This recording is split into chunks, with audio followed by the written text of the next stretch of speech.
Cari maklumat dan berita politik yang bebas, kupasan yang tepat, panas. Dapatkannya secara eksklusif hanya di Jom Channel.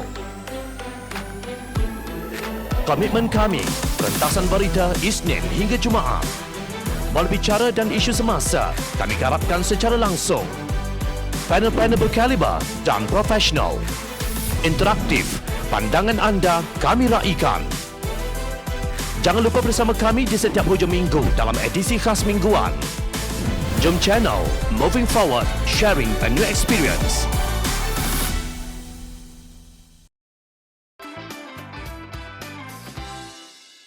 Sayangnya kini semuanya sudah terlambat. Cubaan Presiden Bersatu Tan Sri Mahyadi Mak Yassin untuk mendapatkan skor di saat-saat akhir permainan politiknya bagi menyelamatkan Perikatan Nasional gagal.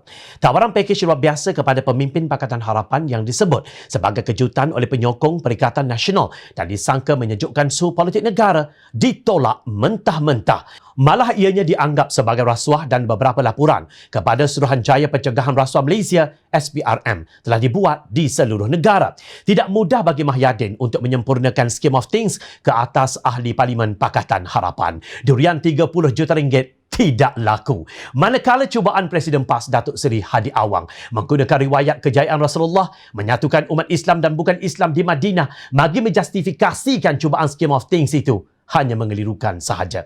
Hadi berhujah bahawa Rasulullah mengambil pendekatan mengurangkan jumlah musuh dengan mengajak mereka yang ada titik persamaan dalam masalah kemanusiaan walaupun berbeza dalam perkara prinsip.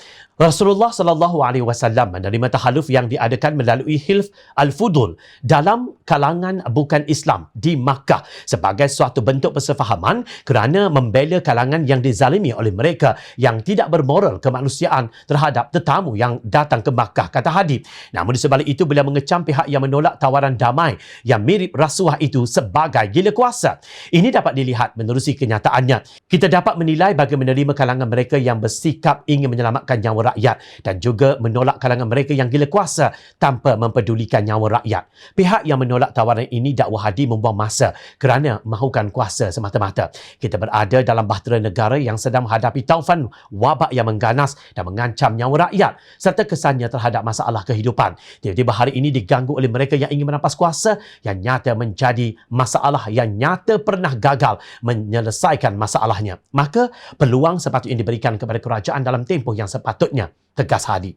Maaf Tuan Guru, adalah tidak wajar bagi Tuan Guru menyalahkan Pakatan Harapan di atas penolakan mereka terhadap tawaran itu.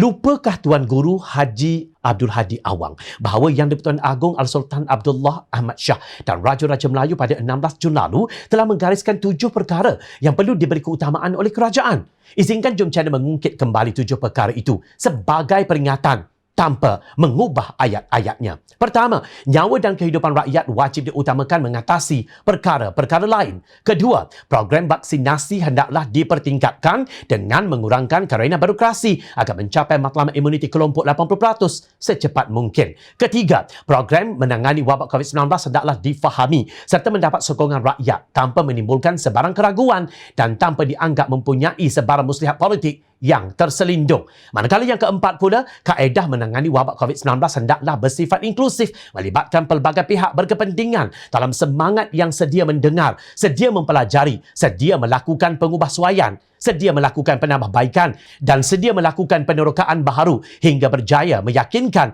dan berjaya mendapat kerjasama penuh rakyat pelbagai peringkat. Yang kelima, suhu politik semakin panas wajib diredakan. Keenam, pentingnya sebuah negara dan kerajaan yang stabil dan mendapat keyakinan serta mendapat sokongan majoriti rakyat. Dan yang ketujuh, tidak ada keperluan meletakkan negara di bawah pemerintahan darurat selepas 1 Ogos 2021.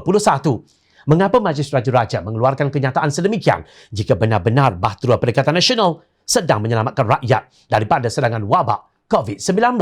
Maknanya, Yang di-Pertuan Agong dan Raja-Raja Melayu tidak puas hati dengan prestasi Kerajaan Perikatan Nasional. Situasi ini menjadi semakin parah apabila Kerajaan Perikatan Nasional membatalkan ordinan darurat tanpa perkenan baginda Yang di-Pertuan Agong pada 21 Julai lalu. Sebaliknya, apabila Yang di-Pertuan Agong murka, Mahyadin bertegas tindakan Kabinet membatalkan ordinan darurat adalah teratur dan selaras dengan peruntukan undang-undang dan perlembagaan persekutuan.